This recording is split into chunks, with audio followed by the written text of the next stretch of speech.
नमस्कार, मैं हूं आपके साथ प्रियंका शर्मा। रिपब्लिक भारत में आप सभी का बहुत स्वागत है। इस बुलेटिन में मेरे साथ मीनाक्षी भी है। बड़ी खबर आपको बता दें, माफिया मुख्तार अंसारी का जो शव है वो देर रात बांदा से गाजीपुर तक पहुंचेगा और ये दूरी लगभग 400 किलोमीटर की है। बड़ी खबर, देर रात गाजीपुर पहुंचेगा मुख्तार का शव। कल गाजीपुर में सुपुर्दे खाक किया जाएगा और गाजीपुर ही मुख्तार अंसारी का पैतृक गांव है, जहां पर परिवार के सभी लोग मौजूद हैं। मातम का माहौल पसरा हुआ है, लेकिन इस बीच आपको बता दें 7 घंटे का यह समय लगता है बांदा से गाजीपुर पहुंचने में, जो दूरी किलोमीटर के हिसाब से लगभग 400 किलोमीटर है। मीनाक्षी, बिल्कुल। और कल गाजीपुर में मुख्तार के शव को सुपुर्दे खाक किया जाएगा। ये जानकारी उनके परिवार के द्वारा पहले ही दी गई थी। गाजीपुर के एसपी का बयान सामने आया, क्या कुछ कहा उन्होंने, आपको सुनवाते हैं।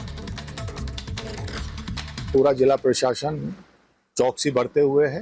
रात से ही हमने सुरक्षा के पुख्ता इंतजाम किए थे और इस संबंध में क्योंकि परिवार से भी लगातार संपर्क में हैं और अभी तक परिवार भी पूरा सहयोग कर रहा है और आज पूरे दिन भी अभी भी हमारी पूरी फोर्स लगी हुई है और अभी एटा जो बांदा है जहां पीएम हो रहा है, ये जानकारी मिली है कि पीएम अभी चल रहा है, तो उम्मीद है कि देर रात्रि तक ही यहाँ पर शव आ पाएगा और परिजनों का ये कहना है कि जैसे ही आएगा वो लोग तैयार हैं। जैसे ही सुबह अपना नमाज होगी उसके बाद उसका जो भी रीति रिवाज हैं उससे वो दफनाया जाएगा।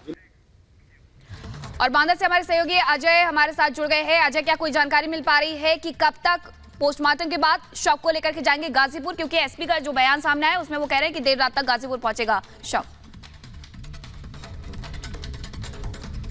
बिल्कुल, एक बार तस्वीरों से सब बताता हुआ चलता हूं मैं आपको। पहले तक हम दूर खड़े थे, लेकिन अब जिस जगह पर ये पूरी प्रक्रिया चल रही है पोस्टमार्टम की, एकदम उसके नज़दीक पहुंच गए और आप देखिए गाड़ियां लगी हैं, परिजनों की गाड़ियां हैं और अंदर की तरफ आप देखेंगे उनके जो छोटे बेटे हैं उमर, वो भी दिखाई दे रहे हैं। उमर खड़े हैं एम्बुलेंस के आगे और एम्बुलेंस अब तकरीबन दरवाजे पर मौजूद है। किसी भी मिनट बताया जा रहा है कि जो शव है वो शव निकलेगा। आप देखेंगे उमर दिखाई दे रहे हैं, कुर्ते में उमर खड़े दिखाई दे रहे हैं ठीक मॉर्चरी के बाहर। वहाँ पर एम्बुलेंस भी मौजूद है और तैयारी पूरी कर ली है। देखिए किस तरीके से रस्सियां जो है हाथ में लेकर पुलिसकर्मी यहाँ पर मुस्तैद है।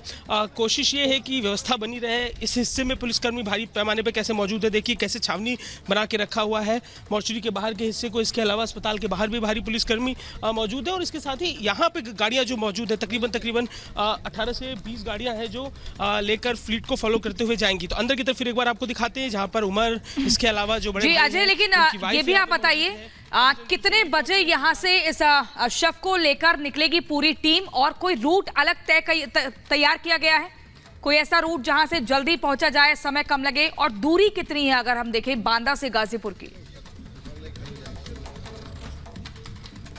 देखिए तकरीबन 450 किलोमीटर के ऊपर की दूरी तो तय ही करनी है। बांदा से निकलेंगे, बांदा से फतेहपुर होते हुए, फतेहपुर से प्रयागराज, भदोही, वाराणसी, फिर गाजीपुर। तस्वीर एक बार दिखाते हुए चल रही है। उमर एकदम ठीक कैमरे के सामने दिखाई दे रहे हैं, फ़ोन पर बात करते हुए दिखाई दे रहे हैं। ये मुख्तार के छोटे बेटे हैं और लगातार पिछले दिनों में 2 दिन पहले भी इनसे हमने बात की थी, जब ये आए थे तबियत बिगड़ने पर आए थे, अपने आरोप लगा रहे थे।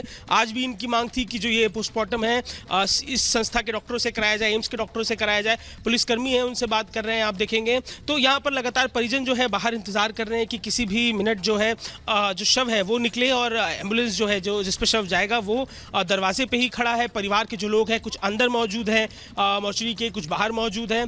आपसे कुछ देर में यहाँ से शव निकलेगा, जिसके बाद जो रूट है वो यहाँ से होता हुआ फतेहपुर, बांदा, फतेहपुर, इसके बाद आगे की तरफ प्रयागराज, भदोही, आगे अलग अलग हिस्से से होता हुआ देर रात। अभी के समय को अगर देख लिया जाए, सुबह जो हमें परिजनों ने जानकारी दी थी कि अगर आज शाम जो नमाज है, जुमे की नमाज है, आज शाम में जो रोजे की नमाज होगी उससे पहले अगर आ गए तो आज शाम को ही कर दिया जाएगा सुपुर्द खाक, वरना कल किया जाएगा। वो तैयारी थी और उसी तैयारी के अनुरूप अब जब बहुत देर हो गई, अब से कुछ देर में 1 से 1.5 घंटे में जो है रोजे का इफ्तार हो जाएगा। लेकिन अभी भी यहाँ से जो बांदा से शव निकला नहीं है, तो ऐसे में अब कल की तैयारी है। परिवार भी कल की तैयारी में लगा हुआ है। देर रात तक पार्थिव देह पहुंचेगा। देखिए सीएमओ की जो गाड़ी है निकलती हुई दिखाई दे रही है। मेडिकल टीमें, तकरीबन 6 लोगों की मेडिकल टीम यहाँ पर पहुंची थी और जो सोर्सेज जानकारी दे दे रहे हैं कि प्राइमरली पोस्टमार्टम में कार्डियक अरेस्ट की पुष्टि हो गई है। कार्डियक अरेस्ट के चलते जो फिजिकली बॉडी पर जो इम्पैक्ट पड़ता है, जिस तरीके से ब्लड क्लॉट्स होते हैं, जिस तरीके से पंपिंग रुक जाती है, उन सब चीजों के इम्पैक्ट। अजय, क्या ये गाड़ियां निकल गई हैं यहाँ से? जो गाड़ियां आप तस्वीरों में दिखा रहे हैं उसके बारे में थोड़ा सा जानकारी दीजिए जल्दी, कि क्या ये गाड़ियां निकल गई हैं गाजीपुर की तरफ? जी नहीं, ये सीएमओ है, लगातार अधिकारियों के आने जाने का सिलसिला जारी है। मैं फिर एक बार आपको दिखाता हूँ। बिल्कुल, जो अधिकारी है उनके आने जाने का सिलसिला यहाँ पर अजय जारी है और फैमिली की तरफ से यही कहा गया था कि अगर इफ्तार के बाद शव पहुंचता है तो सुपुर्दे खाक नहीं किया जाएगा, और यही जानकारी हमारे सहयोगी अजय भी दे रहे हैं कि सुपुर्दे खाक की जो प्रक्रिया है वो कल की जाएगी, अंतिम जो संस्कार होते हैं वो कल किए जाएंगे। अब आपको बताते हैं कि मुख्तार की मौत के बाद जहाँ कुछ लोग ऐसे हैं जो साजिश का एंगल खंगाल रहे हैं, तो वहीं दूसरी तरफ वो लोग भी है जिन्हें मुख्तार के द्वारा नुकसान पहुंचाया गया था और वो इस पर जश्न मना रहे हैं। इस रिपोर्ट में देखिए।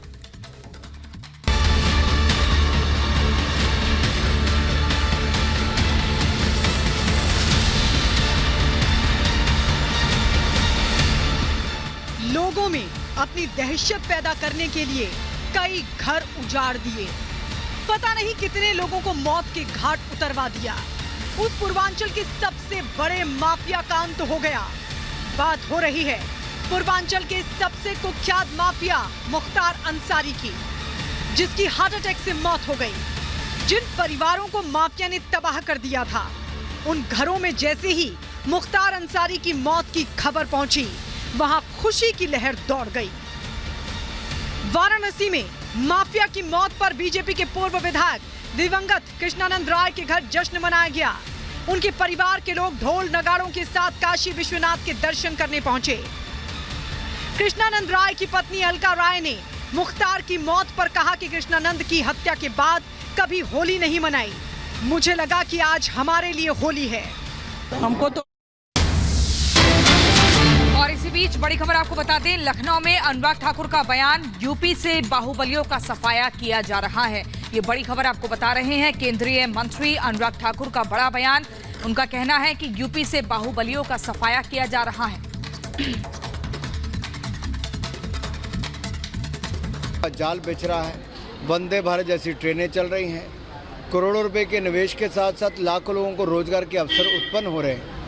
ये उत्तर प्रदेश ने एक संकल्प लिया है कि विकसित भारत के साथ साथ विकसित उत्तर प्रदेश बनाएंगे, और ये $1 ट्रिलियन इकॉनमी जो अगले कुछ वर्षों में बनाने की बात कर रहे हैं, ये अपने आप में दिखता है कि आज उत्तर प्रदेश विकास की बात करता है। मुख्तार के साथ बड़ी सहानुभूति उठी सपा और बसपा की। देखिए, जिन्होंने संरक्षण दिया अपना राजनीतिक लाभ लेने के लिए, वो कुछ भी बयान देते रहे।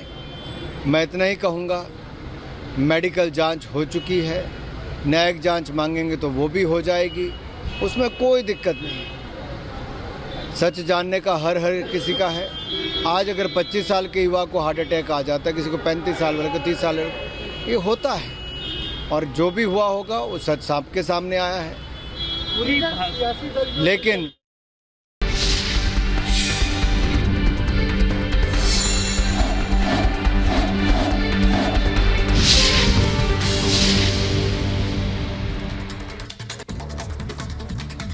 आज हिमाचल प्रदेश की मंडी लोकसभा में कंगना रनौत ने रोड शो किया, विपक्ष पर जमकर निशाना साधा और जबरदस्त तरीके से हुंकार भरते हुए जय श्री राम का नारा भी लगाया। लेकिन इसी बीच कंगना रनौत ने रिपब्लिक भारत से एक्सक्लूसिव बातचीत भी की, वो आपको सुनवाते हैं। इस वक्त सबकी ज़बान पर राजनीति में एक ही नाम है, वो है कंगना रनौत, जो कि इस वक्त मेरे साथ है। मैं उनसे बात करती हूँ। कंगना जी, स्ट्रगल हमेशा आपके साथ रहा है, अब राजनीति में नया चैलेंज आ रहा है सामने, फिर एक कंट्रोवर्सी भी साथ में जुड़ गई। देखिए, संघर्ष तो जिंदगी में हमेशा, अगर आप आगे बढ़ेंगे और कुछ अच्छा करना चाहेंगे तो ज़रूरी ये वाकई है कि आपको जो है कुछ शक्तियाँ आपको अपोज करेंगी, तो हम पूरी तरह से लड़ेंगे उन शक्तियों में। कंट्रोवर्सी का क्या है, कुछ लोगों की सोच है, वो हम उस सोच को ज़्यादा तवज्जो ना देते हुए आगे बढ़ेंगे। आपके सामने जो अभी चुनाव मैदान, पहले कहा प्रतिभा सिंह ने चुनाव नहीं लड़ेंगे, अब कहा जा रहा है चुनाव लड़ेंगे, कितना बड़ा चैलेंज है आपके लिए, और जीतती हैं तो कितना मार्जिन हो सकता है जीतने का आपके, क्योंकि यहाँ लाख से नीचे कोई बात नहीं कर रहा है वोट। देखिए प्रतिभा जी एक तो वो बहुत ही वेटरन लीडर हैं और हमारे बहुत ही माननीय रहे हुए हैं जो मुख्यमंत्री, उनकी वो पत्नी हैं। तो हम हमारे परिवार से बड़े अच्छे उनके संबंध रहे हैं, हमेशा ही बहुत अच्छे रहे हैं।